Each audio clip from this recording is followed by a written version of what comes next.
Elias Thorne squinted against the merciless glare of the afternoon sun, dust devils dancing in the distance like taunting spirits across the parched expanse of his land. For 20 years, this homestead had been his sanctuary and his prison, a place where memories of Martha clung to the rough-hewn walls of the cabin like persistent ivy. Martha, with her laughter like wind chimes and her eyes the color of a summer sky. Gone. Lost to a fever that had swept through their valley like a brush fire, leaving him a hollow shell of the man he once was. Today, however, a sliver of hope, fragile as a newborn bird, had taken root in his desolate heart. The stage was due, and with it, Sarah. A name on a piece of paper, a carefully worded letter promising companionship, a balm for his aching loneliness. He'd mortgaged a piece of his soul, or so it felt, placing that advertisement, bearing his need to a faceless agency in a distant city. He adjusted the string tie at his collar, a concession to the occasion, his usual denim faded and worn. He wasn't a young man anymore, the silver in his hair and beard mirrored the frost on the winter plains, and the lines etched around his eyes told tales of hardship and sorrow. What would she think of him? Of this dark, demanding land? He'd promised honesty in his letters, painting a picture of a life that was hard but true. He hoped it was enough. His gaze drifted to the horizon, a faint plume of dust rising. His heart gave a small, uncharacteristic lurch. The stage. Or so he thought. As the shape solidified, emerging from the heat haze, his brow furrowed. It wasn't the familiar outline of the overland stagecoach. This was a smaller, overburdened farm wagon, listing precariously to one side, drawn by a single, exhausted-looking mule that seemed ready to buckle. At the reins sat a figure too small to be a seasoned driver. Elias's initial flicker of anticipation guttered out, replaced by a weary confusion. He remained by the porch, hand resting on the weathered railing, as the wagon creaked to a halt a few yards from his cabin. The driver was a girl, no more than 16, her face smudged with dirt and streaked with what looked like dried tears. Her eyes, though, held a flinty resolve that belied her youth. Behind her, peeking out from beneath a ragged canvas top, were more faces, small, frightened, and impossibly numerous. 1, 2, he counted 6 more, ranging from a boy of about 10 to a babe in arms, nestled in the young driver's lap. 7 children. His blood ran cold, not with fear, but with a sudden, dawning horror. This wasn't Sarah. This wasn't companionship.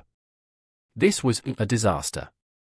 The girl, Clara, as he would soon learn her name, climbed down stiffly, her movements betraying an exhaustion that went bone deep.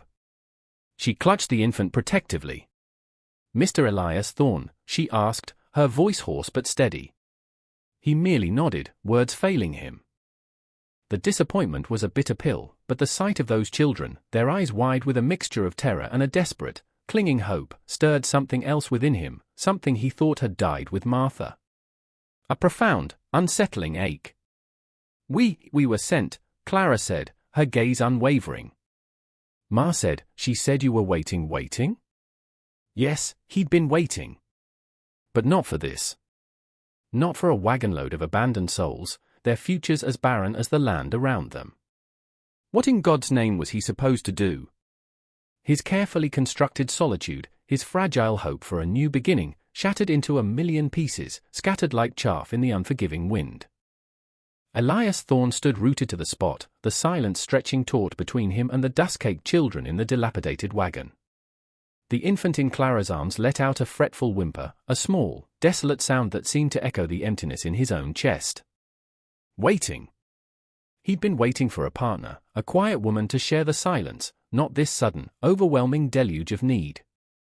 His mind, usually as ordered as the rows of tools in his barn, reeled.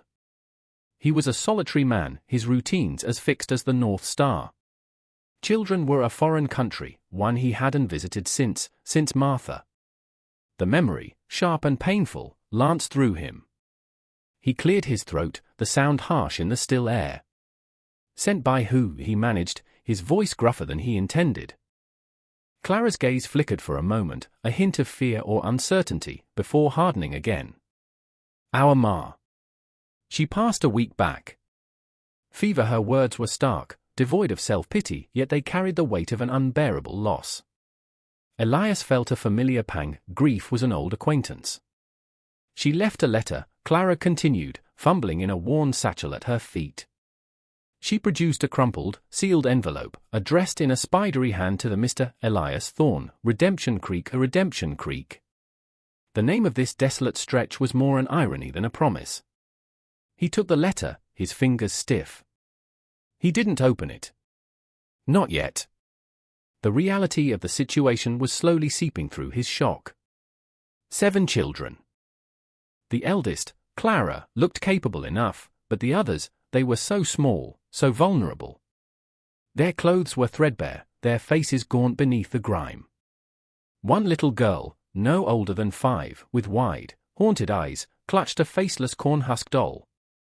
His jaw tightened. Whatever their mother's reasons, whatever this letter contained, these children were here, on his doorstep, with nowhere else to go.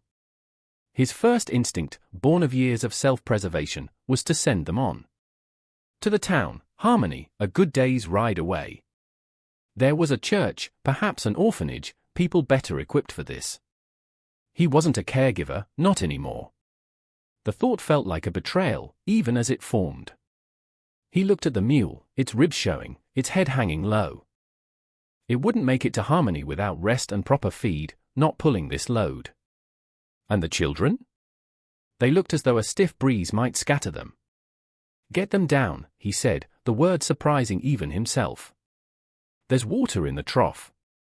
And the barn, they can shelter in the barn for now. Reluctant involvement. It felt like stepping into a current, unsure if he could keep his feet. Clara's shoulders sagged with visible relief. She nodded, a silent thank you in her eyes, and began to help the younger ones clamber out of the wagon. They moved like frightened fawns, huddling together, their eyes fixed on him with a mixture of apprehension and desperate hope. The barn was dusty and smelled of hay and disuse, but it was shelter. He found old blankets, thin but clean, and showed Clara where the well was. He fetched a sack of oats for the mule, its gratitude almost palpable. As he watched them, a chaotic knot of small bodies trying to find some semblance of order in the unfamiliar space, his mind churned. What had their mother been thinking? And who was this Sarah, the bride he'd been expecting? Was she even real? The disappointment over the bride he hadn't met was a dull ache, but the immediate, pressing reality of these children overshadowed it. They were a storm he hadn't seen coming, and he was standing right in its path. If you're finding yourself drawn into Elias's unexpected predicament, consider sticking around to see how this reluctant protector handles the storm that has just landed on his doorstep. The sun began its slow descent, painting the western sky in hues of bruised purple and fiery orange, casting long, skeletal shadows across the yard. Elias watched from his porch as Clara tried to settle the younger children in the barn. He'd given them what little food he had prepared for himself and Sarah, a pot of stew, some bread. It vanished with a speed that spoke of days, perhaps weeks, of gnawing hunger. The infant, thankfully, had fallen asleep after a drink of watered-down goat's milk, a precious commodity Elias kept from his single nanny goat. He finally opened the letter Clara had given him. The handwriting was faint, the paper cheap. It was short, heartbreakingly direct. Mr. Thorne, it began, forgive this imposition. My name was Marian Gates. By the time you read this, I will be with the Lord. I heard tell you were a good man, a man alone, seeking a wife. I have no dowry to offer, no worldly goods, only my children. They are good children, Mr. Thorne. Strong, willing. Clara, my eldest, she's a woman grown in all but years. They need a place, a protector. Their pa, he was not a kind man. He is gone now, but his shadow lingers. I pray you find it in your heart to offer them shelter. I pray for your loneliness to find solace in their company, as mine did. God bless you.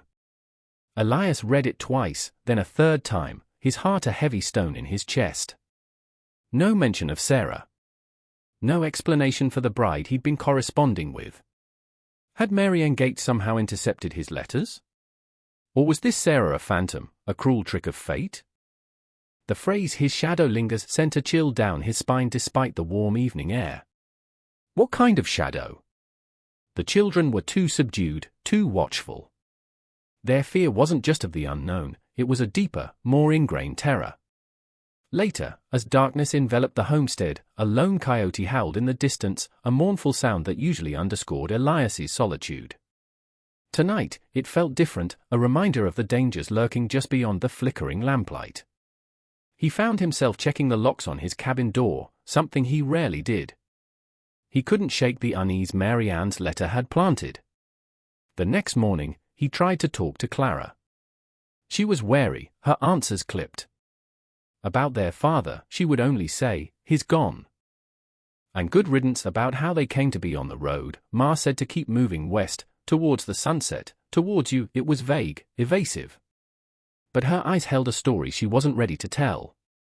Days bled into a week. Elias fell into a new, chaotic rhythm. The homestead, once silent, was now filled with the sounds of children, tentative laughter, occasional squabbles, the constant patter of small feet. He found himself teaching the older boy, Tom, how to mend a fence, showing Clara how to milk the goat more efficiently. He was gruff, impatient at times, but a strange protectiveness was taking root. He was still considering taking them to Harmony, to the authorities. It was the sensible thing to do. Yet, every time he looked at little Lily, the 5-year-old with the haunted eyes, clutching her corn-husk doll, his resolve wavered. He saw Martha in her shy smile, in the way her hair caught the light. Then, the shadow Mary Ann had written of took tangible form. 3 riders appeared on the ridge, dark silhouettes against the morning sun. They weren't drifters.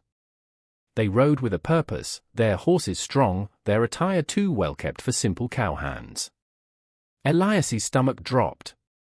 He herded the children into the cabin, his voice low and urgent. "Stay inside. Don't make a sound." Clara's eyes widened, but she obeyed, pushing her younger siblings before her. Elias stepped onto the porch, his old Winchester rifle leaning casually against the doorframe, within easy reach. His heart hammered against his ribs. The riders approached slowly, deliberately, their eyes scanning the homestead, lingering on the barn, the cabin, the small signs of recent habitation, a child's discarded toy, a line of freshly washed, albeit ragged, clothes.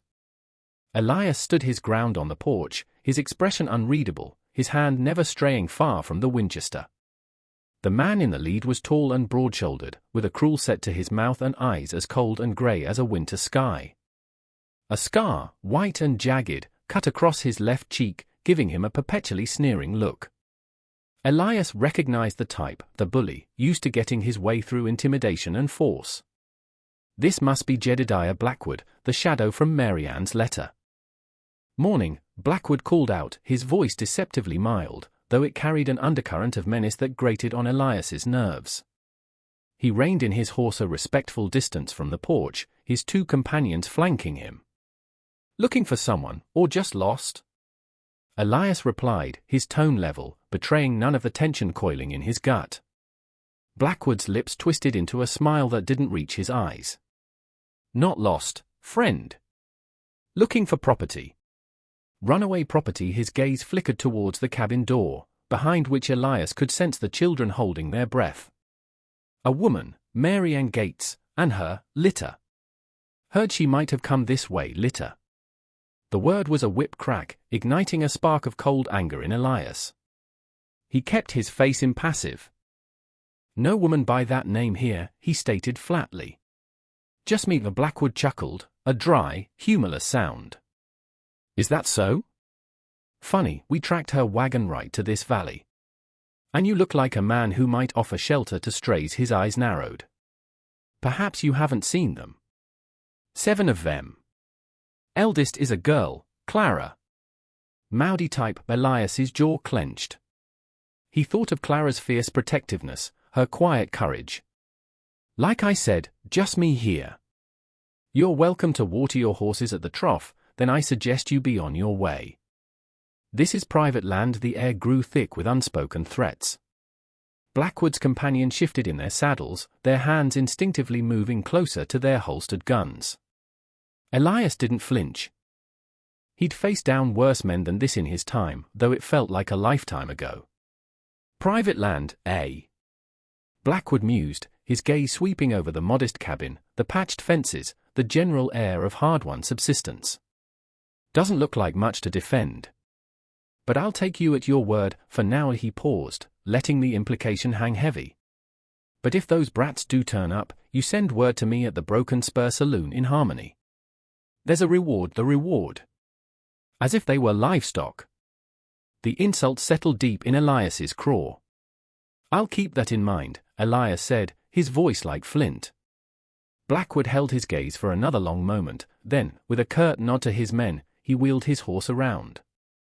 We'll be around, he called back over his shoulder, a clear promise of future trouble. Don't you forget it. They rode off, disappearing over the same ridge they'd appeared on, leaving behind a silence that felt more menacing than their presence. Elias waited until they were out of sight before he let out a slow breath. His hand, when he finally reached for the Winchester, was steady, but his blood ran cold. The shadow was real, and it had a name. He turned and went back into the cabin. The children were huddled together, Clara standing protectively in front of them. Her face was pale, but her eyes met his, filled with a question. They're gone, he said. For now he looked at their frightened faces, at Clara's resolute stance. The thought of sending them to Harmony, where Blackwood and his ilk frequented the saloon, now seemed like a death sentence. His reluctance was burning away, replaced by a hardening resolve. These children weren't just strays. They were hunted. And somehow, inexplicably, they had become his. The confrontation with Jedediah Blackwood stripped away the last vestiges of Elias Thorne's detachment. The man's casual cruelty, his possessive claim over the children as if they were mere chattel, had stirred a dormant fury within Elias, a righteous anger he hadn't felt in decades. The bride he'd awaited, Sarah, seemed like a distant, almost foolish dream now. What had that been about?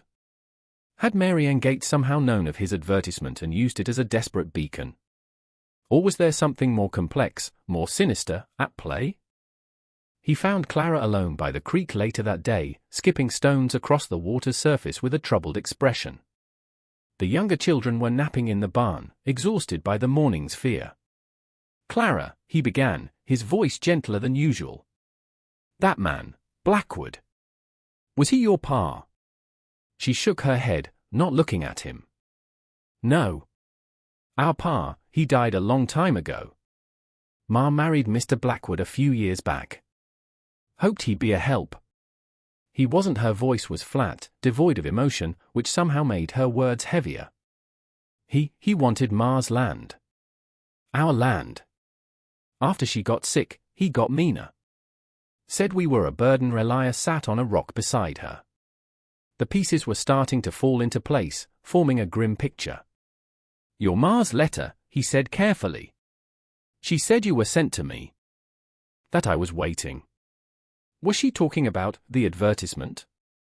For a wife. Clara finally looked at him, her young face etched with a maturity far beyond her years. Yes, sir. Ma heard about it from a traveling peddler.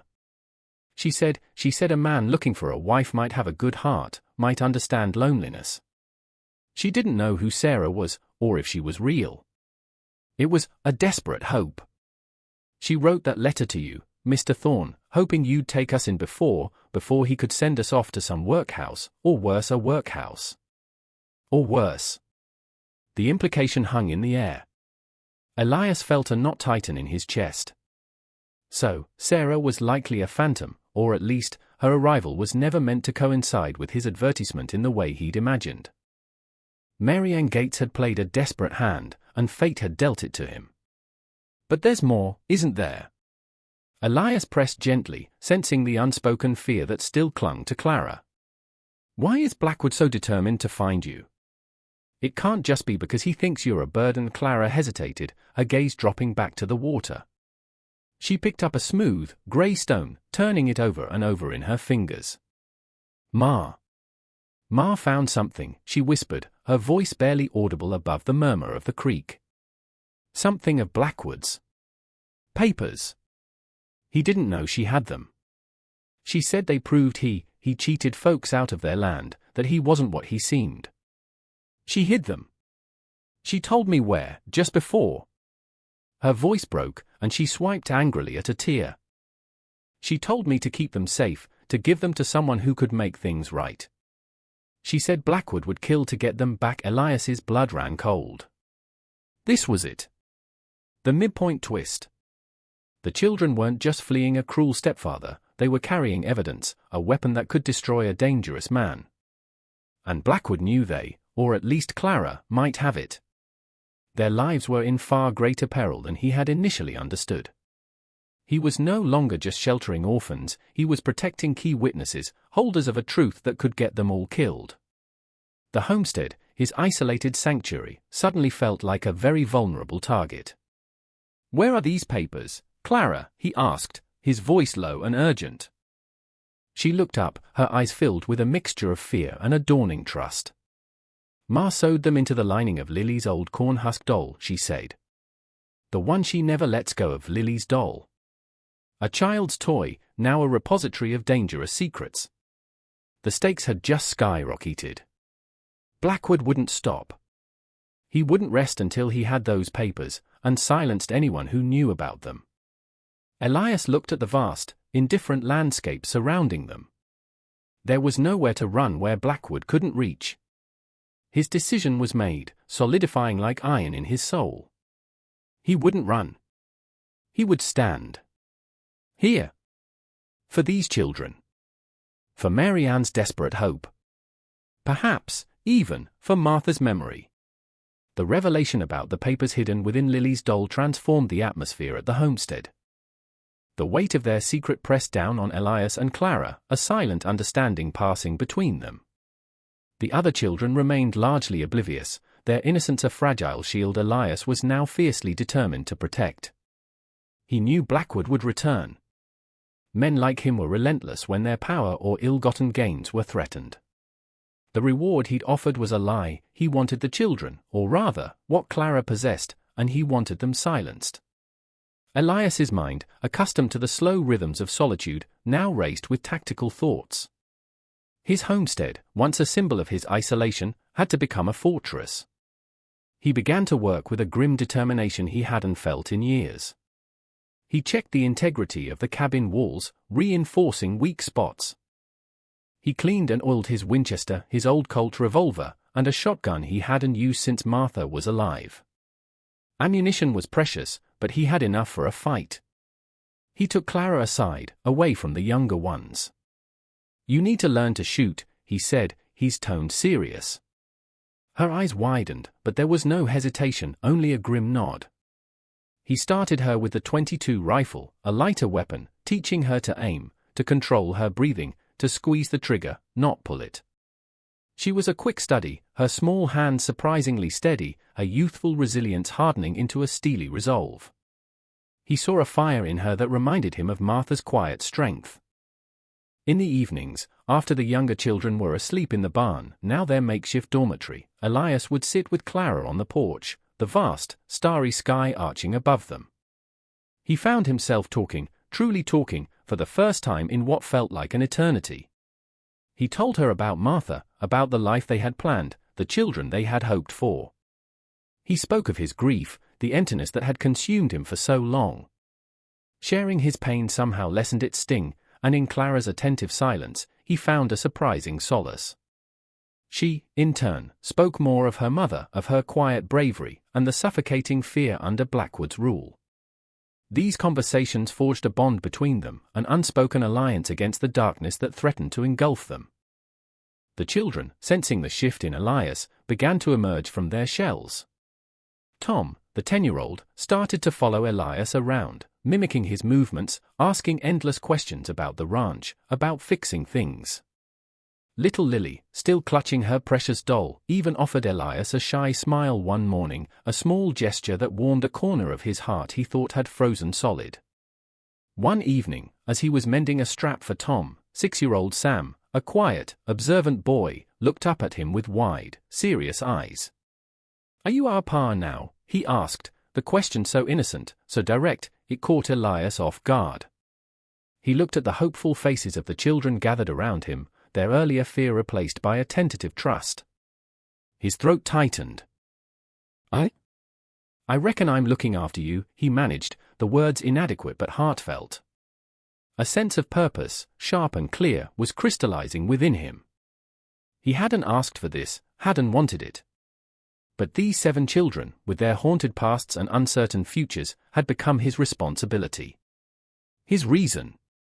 The thought of the mail-order bride, Sarah, was now a faint, almost ludicrous memory. This chaotic, demanding, terrifying situation was real. This was life, thrusting itself upon him with brutal force. He knew that information weapon Clara held, the papers in Lily's doll, was their most potent defense and their greatest danger. Blackwood wouldn't just come with threats next time, he'd come with violence. The days grew shorter, the nights colder, mirroring the chill of anticipation that settled over Elias Thorne's homestead. Every distant rider, every unexplained sound in the night, sent a jolt of adrenaline through him. He knew Blackwood was biding his time, perhaps gathering more men, planning his assault. The peace was a fragile veneer over a simmering pot of dread. Elias considered, more than once, taking the children and the incriminating papers to Harmony, to Sheriff Brody. But Harmony was a good day's ride, and the road was open, exposed. Blackwood likely had eyes and ears in town, the Broken Spur Saloon was his den. What if Brody was in Blackwood's pocket? Small towns often harbored such rotten secrets. No, the risk of being intercepted on the road, or betrayed in town, was too great. Here, on his own land, he knew the terrain. Here, he could make a stand. He spent hours with Clara, not just practicing with the rifle, but walking the perimeter of his property, pointing out defensible positions, escape routes, places where they could lay a trap or an ambush.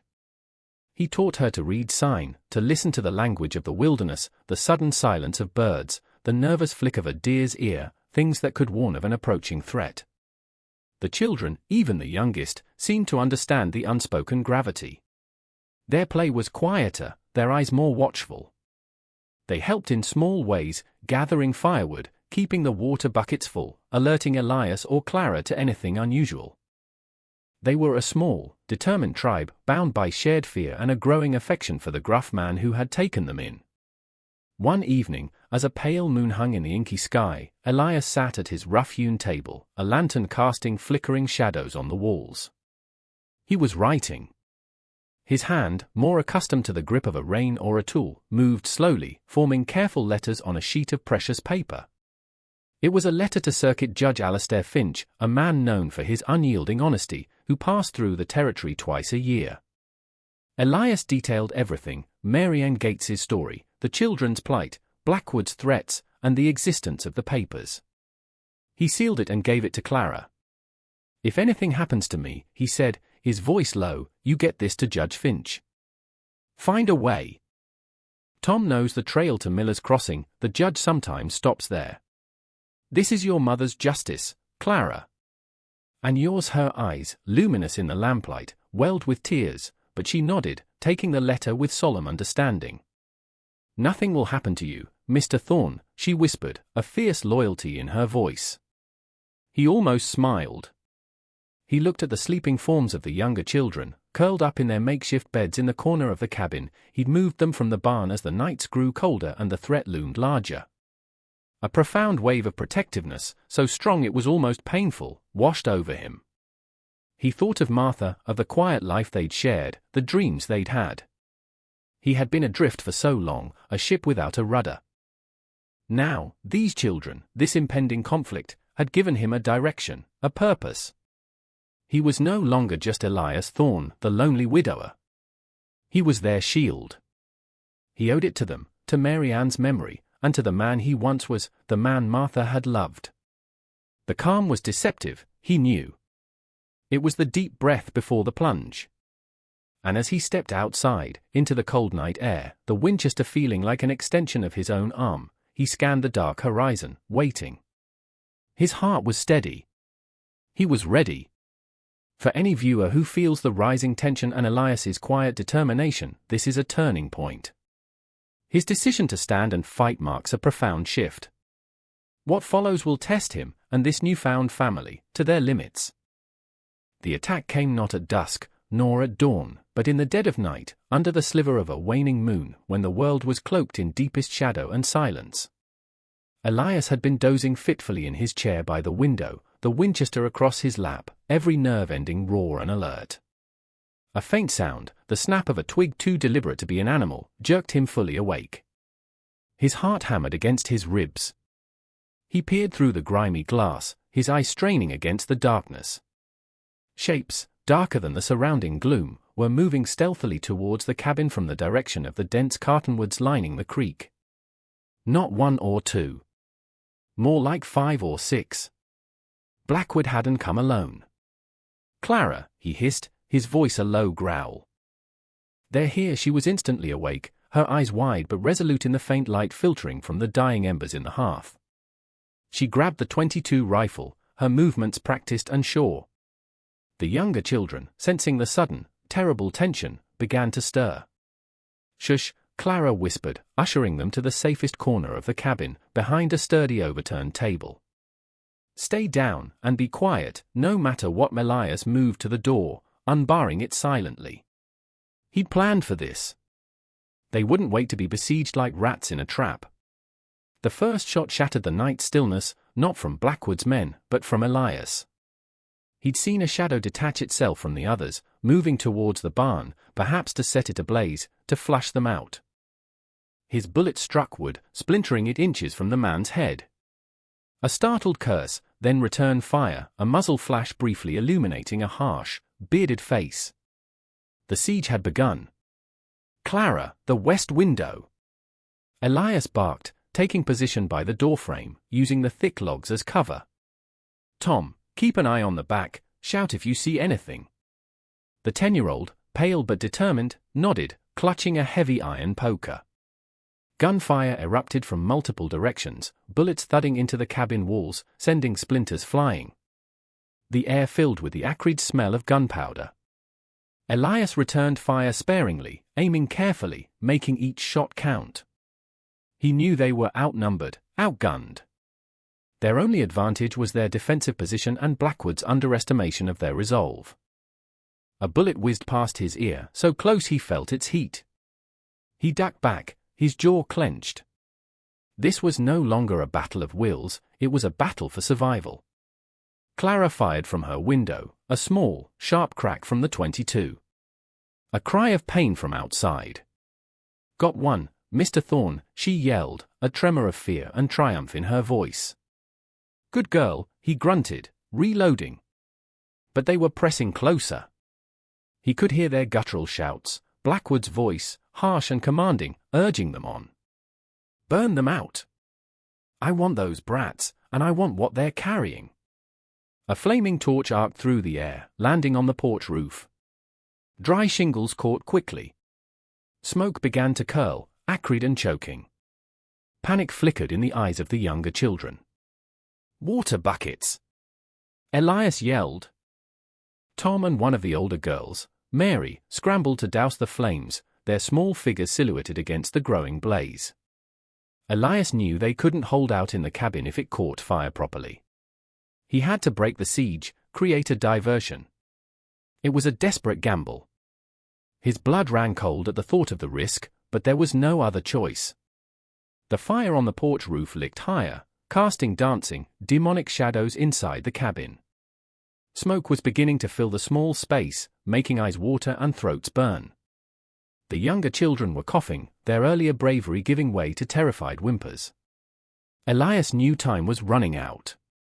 Blackwood's men were emboldened by the fire, their shots becoming more frequent, more accurate. One bullet punched through the wooden shutter near Clara's head, showering her with splinters. She cried out, more in surprise than pain, but didn't abandon her post. "They're trying to get to the back door," Tom shouted, his voice cracking with fear, pointing with the poker. Elias made a split-second decision. Staying in the cabin was a death trap. "Clara, cover me," he yelled, grabbing his Colt and an extra handful of cartridges. "When I give the signal, you get the children out through the root cellar hatch. Head for the creek bed, then circle wide to the old prospector's dugout.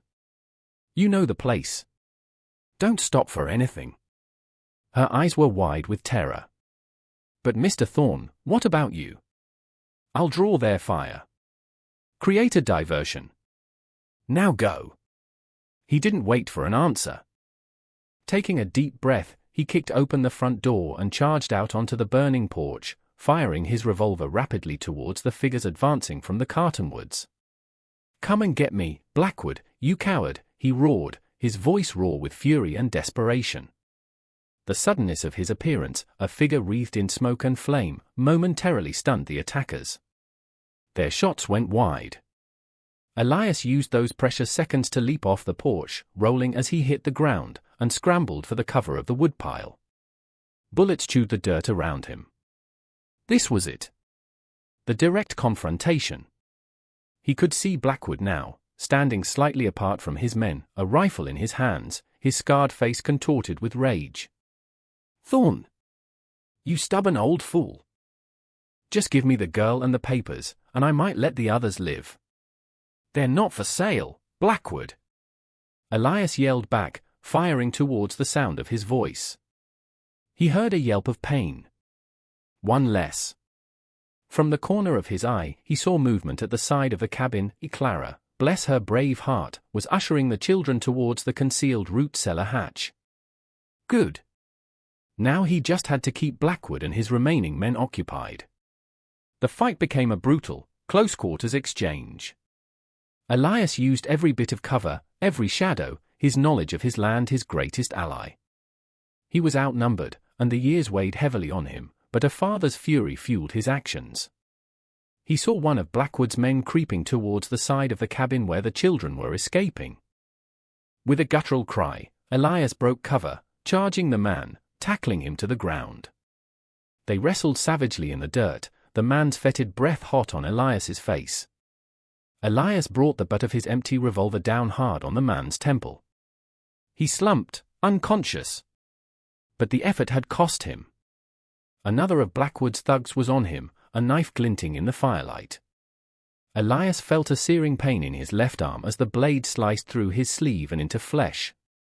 He gritted his teeth, ignoring the fire that shot up his arm, and drove his knee into his attacker's groin. The man howled and doubled over. Just as Elias staggered to his feet, Blackwood himself stepped out of the shadows, rifle leveled. "It ends here, old man," Blackwood snarled, his eyes glittering with malice. "Those brats are mine. That secret dies with them." The click of the hammer being cocked was deafening in the sudden lull. Blackwood's rifle was aimed squarely at Elias's chest. The scarred face was a mask of triumph and cruelty. In that frozen moment, Elias didn't think of death, but of the children, of Clara's terrified eyes, of Lily's doll. He had to buy them more time. "You won't find them, Blackwood," Elias rasped, his wounded arm screaming in protest, blood seeping through his fingers as he clutched it. "And you won't find what you're looking for," Blackwood's sneer deepened. "Oh, I think I will. Once you're out of the way, that girl will talk." "They always do." He began to squeeze the trigger. Then, a small, sharp crack echoed from the direction of the creek bed, the distinctive report of Clara's .22 rifle. Blackwood grunted, staggering back a step, his rifle discharging harmlessly into the dirt as he clutched his shoulder. His eyes, wide with shock and pain, swiveled towards the source of the shot. "Damn that little witch," he roared. The distraction was all Elias needed. Despite the fire in his arm, he lunged, not with the grace of a young man, but with the desperate force of a cornered bear. He slammed into Blackwood, sending them both sprawling. Blackwood's rifle skittered away into the darkness. They grappled on the ground, a desperate, brutal struggle. Blackwood was younger, stronger, but Elias fought with a primal fury, fueled by years of grief and a newfound protective rage. He could smell the whiskey on Blackwood's breath, see the pure evil in his eyes. Blackwood's hands found Elias's throat, squeezing, cutting off his air. Stars exploded behind Elias's eyes. He clawed at Blackwood's face, his fingers finding the scarred cheek. Just as his vision began to dim, he heard a shout, then another. Two of Blackwood's remaining men, seeing their leader in trouble, were rushing forward. But then, from the burning cabin, a small figure emerged, Tom, brandishing the heavy iron poker like a medieval knight. With a surprisingly fierce cry, he swung it with all his might, connecting solidly with the legs of the nearest attacker, who yelped and stumbled. It wasn't enough to stop them, but it was another precious moment. Blackwood, sensing his advantage, tightened his grip. "Your wife." "Martha, wasn't it?" he choked out, his face inches from Elias's. She was a meddler too, always sticking her nose where it didn't belong. Knew too much about my dealings even back then. Her fever, maybe it wasn't just bad luck, old man. Maybe it was, helped along. Elias's blood ran cold. A roaring filled his ears, a sound louder than the gunfire, than the crackling flames. Martha. His Martha. Not just lost to sickness, but potentially if murdered? By this monster? The revelation, so vile, so unexpected, unleashed a reserve of strength Elias didn't know he possessed. With a guttural roar that came from the very depths of his soul, he bucked, twisting with all his might, breaking Blackwood's grip. He scrambled for a weapon, anything. His hand closed around a jagged piece of firewood, splintered by a stray bullet. He brought it down with savage force on Blackwood's head. Once. Twice. Blackwood went limp. At that moment, more shots rang out, but these were different, heavier, more organized. Figures on horseback were emerging from the darkness, shouting, "Sheriff's Department! Drop your weapons!" Sheriff Brody, alerted by the distant sounds of prolonged gunfire, or perhaps by a messenger sent earlier by a desperate hope from Elias, had finally arrived. The remaining two henchmen, caught between the unexpected arrival of the law and the fury of the old man, threw down their guns. It was over.